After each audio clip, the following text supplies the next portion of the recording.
Hello, you guys. Welcome back to the show. I'm so excited that you're here. I say that every single week, but I am. Happy 2025. I cannot believe it's already 2025. Honestly, I'm feeling so excited about the new year. I just feel honestly like a new human.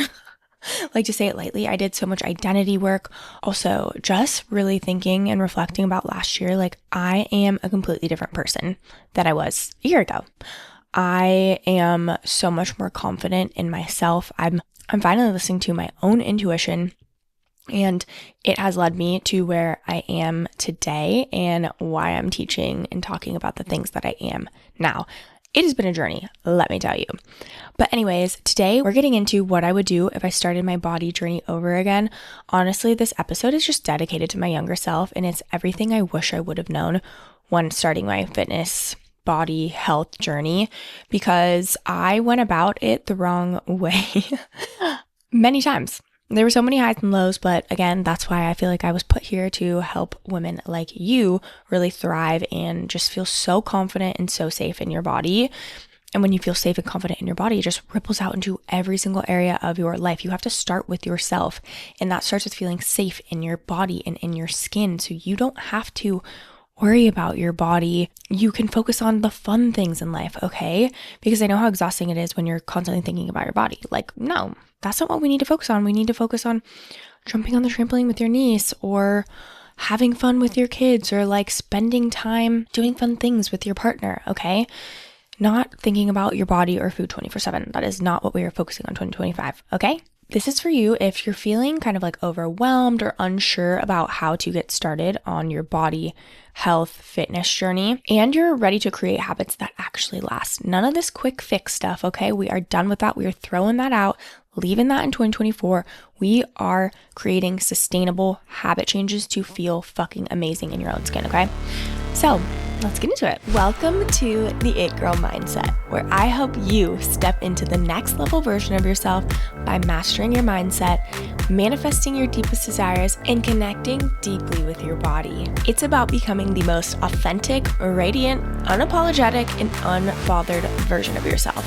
Together, we're going to chat about how to unlock your true potential and create a life that feels as good as it looks. If you're ready to become the healthiest, hottest, and most abundant version of yourself, you're in the perfect place. Let's get into it. So we've got 10 tips, and they're probably not what you think, okay? And they're not going to be like, eat more protein. That's not what this is. Tip number 1 is to get really good at time management, okay? We all have such busy lives, okay? Whether you're a mom or you're a business owner or whatever it may be, we all have really busy lives, and I think we sometimes wear busy as a badge of honor. And even if you are busy, that doesn't mean you don't have time to take care of yourself and work on your own body, your mind, your body image, your relationship with food. You have the time. It all comes down to priority. When you are starting your body journey, you need to get good at time management, because there's going to be added things like, moving your body, taking time to work on your mindset. Again, on top of all of these other busy things that we have in life, okay? So I would get really freaking good at time management so you can make sure you have the time to work and get the things done that you need to, okay? I probably do like 2 hours of self-care every single day, maybe even more if you count cooking, because cooking, I walk for about an hour. I move my body for 30 minutes to 45 minutes.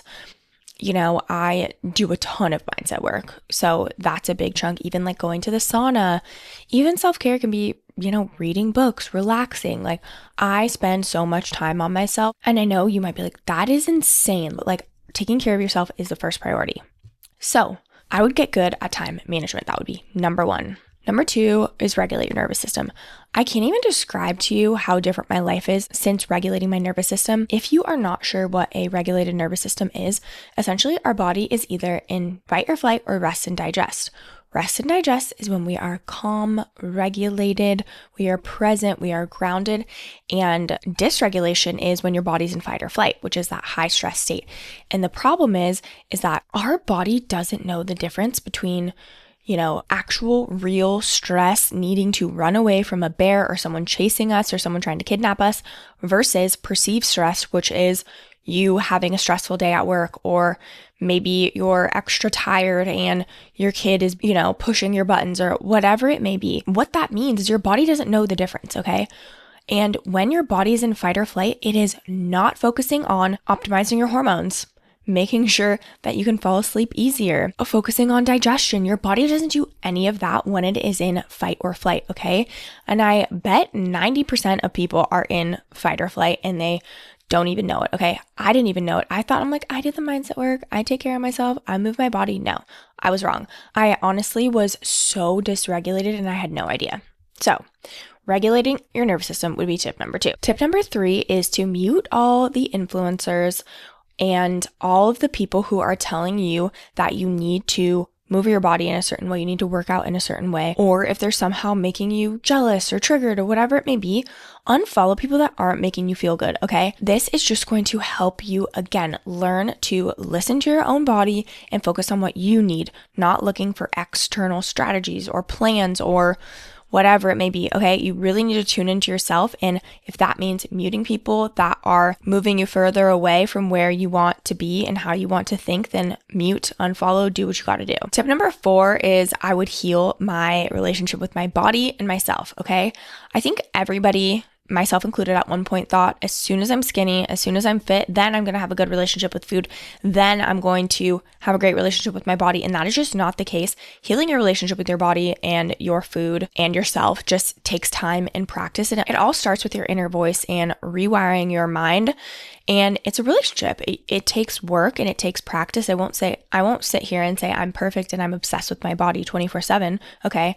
I'm not. Sometimes I have days where I'm mean to myself and I have to catch myself and again, remind myself I want to be loved unconditionally. Honestly, the only thing I don't have trouble with is my relationship with food. I don't think about it much at all anymore. I just eat to fuel myself. And so yeah, the only time I think I ever have a little bit of issues with the relationship with food is sugar, because right now this is something I'm still working through and I'm trying to rewire my brain. My naturopath told me to stay away from sugar just because of my acne and my gut health, and so I just have this fear sometimes of eating sugar. It just makes me think I'm going to break out. So something I'm still working on since I'm still healing my acne. But again, healing your relationship with yourself and your body is going to be absolutely life-changing because it doesn't magically fix itself once you hit a certain weight on the scale, okay? Tip number 5, what I would do is make a Pinterest board of my healthy aesthetic. Okay, I think that there's different types of health and fitnessy vibes, okay? I think I am a combination of outdoorsy kind of, adventure, hiking, wakeboarding, wake surfing, that plus the Pilates, the green juices, even though I don't even really drink green juices, but I just like the vibe and the aesthetic of it. So go on Pinterest and make yourself a cute little board just to get yourself inspired. And if you need to look at that, maybe every morning or whatever, swap that for looking at TikTok or social media. I'd rather you not go on your phone at all in the morning, but if you need to, swap it out for Pinterest, something that's really going to inspire and motivate you. Tip number 6, and what I would do is learn to listen to your body, okay? This should be number 1. Tap into your body and your intuition and literally go day by day, hour by hour and be okay, how am I feeling? What's going on in my body? When you eat something, does this feel good on my body or does this not? Okay. Get in your notes app and write down things that make me feel good, things that don't. And the things that don't make you feel good doesn't mean you never get to eat them again. You're just going to eat less of that and focus on the foods that do make you feel good. Same with movement. Try to find movements that's fun for you and joyful. If there's a type of movement that you're this is fucking miserable, I hate this so much, try something out. There's so many other forms of movement. Also tap into your body and ask yourself. I even talked about this on my Instagram story, but I did not want to work out today mentally. I didn't want to work out because I was so tired. I jumped on a trampoline for an hour last night with my niece and my body was hurting. Didn't sleep that great. And so I tuned in and asked my body, I was okay, what do you need? Do we need to skip a workout all around today or do I need to do a little something?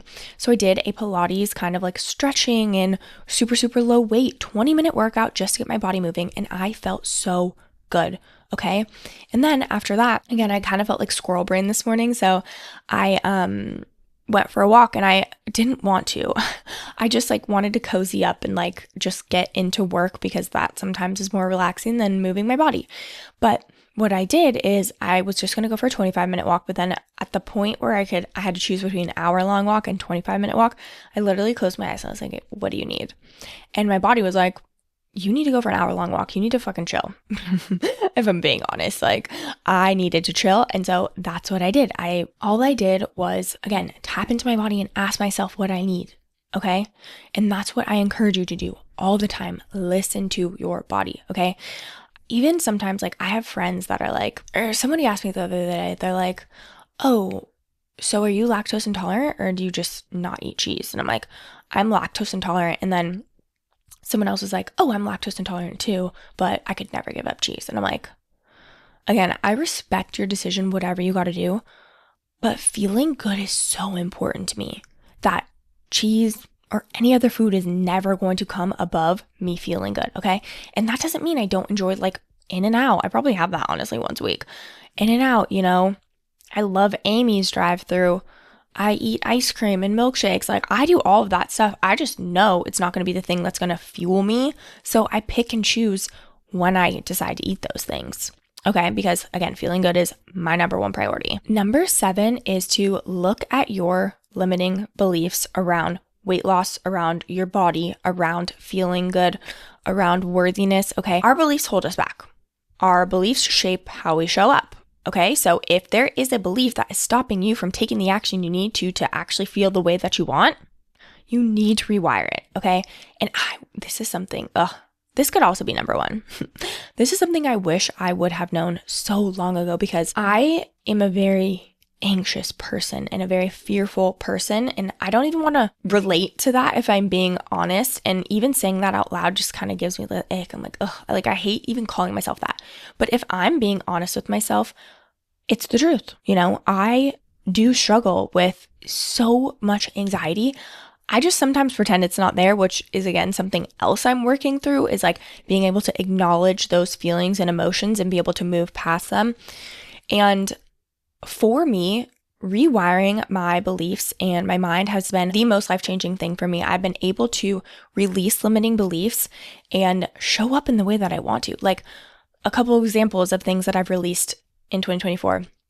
Fear of judgment, fear of embarrassment, fear of success in the sense that I was afraid if I was successful, then I would lose my family and my boyfriend and other important people in my life. Okay. I have worked through so much.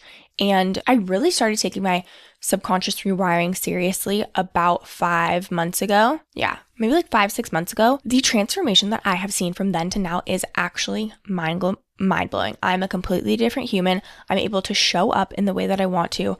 I completely switched to find my true purpose and what I want to do. I've been able to show up on my stories in a way that I haven't been before. I've pushed past beliefs of, selling for my own programs and stuff like that. I've pushed past beliefs of feeling worthy. I've also let go of alcohol, and I've been able to push past the fear of like being an outsider and just owning my own confidence. Okay. I don't think I could have done any of these things if it wasn't for, I know I couldn't have done any of these things if it wasn't for the mindset work that I did in rewiring my beliefs. Okay. Even fear of abandonment. Okay. I had to clear that in order to feel even safer in my relationship with Eric. Okay. There is no shame in having fears and anxieties. Okay. It's a part of life, especially with the world that we live in right now, but it's your job to heal. And there are tools and resources out there that are so powerful and are at your fingertips. You just have to be willing to take that first step, okay? When it comes to body, I've had clients who think weight loss is hard. I also had that belief. Eating out is bad for you. Also had that belief. Salads are the healthiest thing you can eat. Also had that belief, okay? Everything is relative, and everything in the nutrition and the weight loss world is just part of it's science, part of it is, evidence-based. But even, for example, some of the studies that, are done are done on men. So it doesn't have anything to do with women. We are different humans. We have different cycles. We have so many different things going on in our bodies biologically. So even though there are some fitness people being like, you need to eat a bajillion grams of protein, I'm not a hater of protein. I eat protein every single day for every single meal.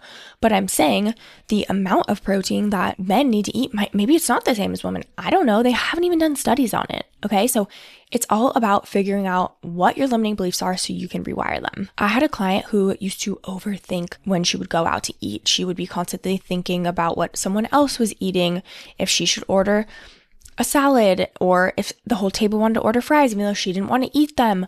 Okay, our beliefs shape how we show up and ultimately how we take action, which ultimately leads to the results that we see. So when we were able to rewire her beliefs and talk through the things that were holding her back, she was able to go to dinner and focus on having fun with her friends rather than, oh my gosh, like I don't want to eat the fries, but I don't want to be that person that doesn't eat them, and like have these other people think, oh my gosh, of course she's ordering a salad. Like, why would she order a salad?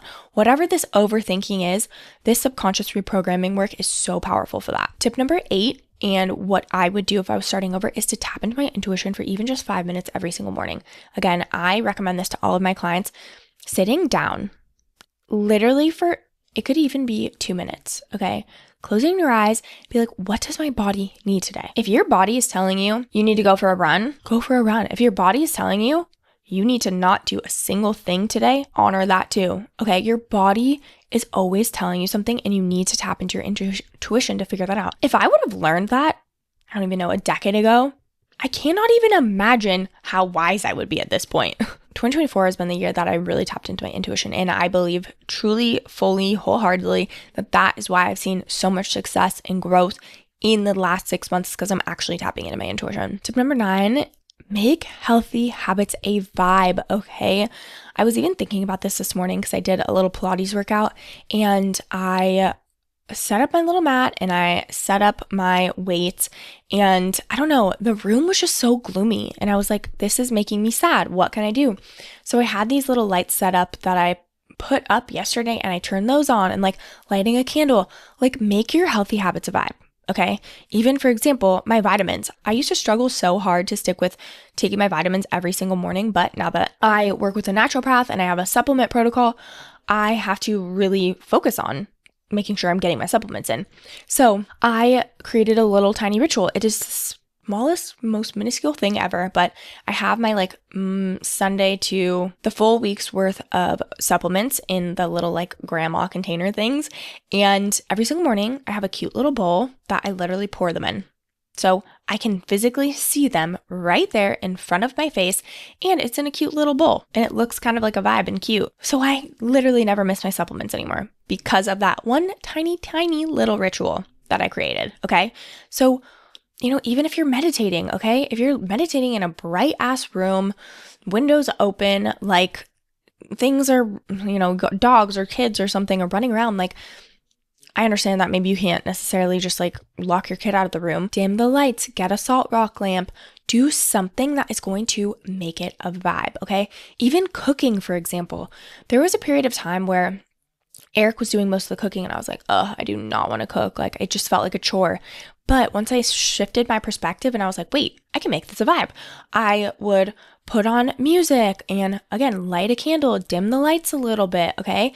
Like making it so fun and making it an experience and romanticizing it rather than like, I just gotta get this cooking done to get it over with, okay? Lastly, if I was starting my health, body, fitness journey over again, I would learn my cycle. This could be a whole other topic or a whole other podcast, but it just baffles me. We were not taught our cycle growing up. Like, are you kidding me?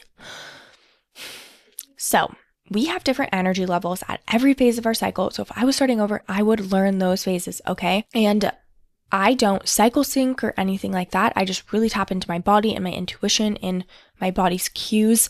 But I think if you're just wanting to learn about your cycle and learning to listen to your body, cycle syncing isn't a bad way to just kind of like learn and experiment, but learn your cycle and tap into it. Listen to your energy levels and eat and move your body and do the extra self-care or a little less self-care, whatever it may be. when you need to by tuning into your body and your cycle. I know that this is a lot of information, and if you are just getting started out on your journey, I do not by any means want you to just be like, oh my gosh, I have so much to do. Take one of these things and go with them, okay? I hope this podcast was helpful. And again, just a reminder, do not try to change everything at once. I know it's the beginning of the year, and with all the New Year's resolutions and all the things, this is not meant for you to take all of these and just go try to change everything at once. Take one or two things to focus on, or maybe there's 10 of these. Go ahead and take one thing per month of the year and go ahead and dive deep into each of these, okay? They are so powerful, but again, it's not about changing everything at once. It's about listening to your intuition. Be like, okay, what are the one or two things that really stuck out there? You're like, whoa, that sounds like something I should do. Maybe that is learning your cycle, or maybe that is healing your relationship with food or body or regulating your nervous system. Whatever was like, whoa, that really stuck out to me and something that I feel like would be a good first step. Trust your intuition and go with that, okay? Okay, my loves, thank you so much for being here. I hope this episode was helpful. If you know a friend that needs to hear this, go ahead and send it to them, or share any aha moments or key takeaways on your story and tag me at Ashley Robots. I'd absolutely love to see it. Thank you so much for being here, and I'll catch you in the next episode. Do you want a free transformational mindset session to clear fear, step into your potential, and align with your highest self? In just 15 minutes, this transformational tool will help you release the anxiety, fear, or limiting beliefs that are holding you back from reaching your full potential. All you have to do is write an honest review of the show on Apple Podcasts. The link is in the description. Screenshot it and send it to the email below. This is the exact technique I use on my clients and myself. It's a powerful blend of NLP and hypnosis to uncover exactly what's holding you back from stepping into your future self. So start rewiring your mind today.